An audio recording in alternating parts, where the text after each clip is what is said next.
Hey there, and welcome to our homeschooling journey. Today I'll be reviewing The Good and the Beautiful, Health and the Physical Body. For our 12-year-old 7th grade year, this is a curriculum we decided to use. I do want to start by saying we are not affiliated with The Good and the Beautiful in any way. I want to offer you my honest opinion to help you decide if it's worth investing in.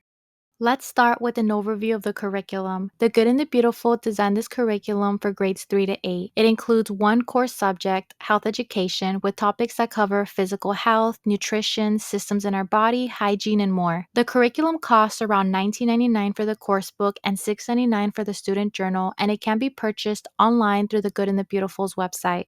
One of the strengths of this curriculum is how it's laid out and illustrated. I love how it covers sensitive topics in a respectful yet age-appropriate way without being too overwhelmed. Another strength is the manageable lessons. This has been really helpful for keeping our homeschool day on schedule without feeling any burnout. I also appreciate the included vocabulary cards and discussion prompts. This has made homeschooling more interactive and has sparked great conversations between all of us.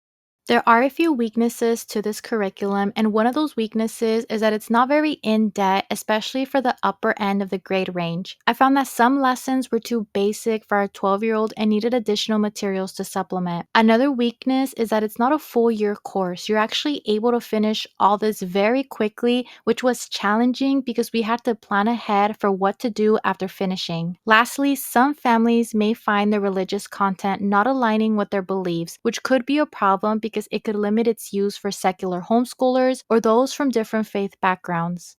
Overall, I believe this curriculum is a gentle, well-rounded introduction to physical health for upper elementary and middle school students. I think it's a great choice for faith-based families who want a short yet meaningful health course with a Christian worldview. However, if you're looking for a secular or in-depth health science curriculum, then this may not be the best choice for you.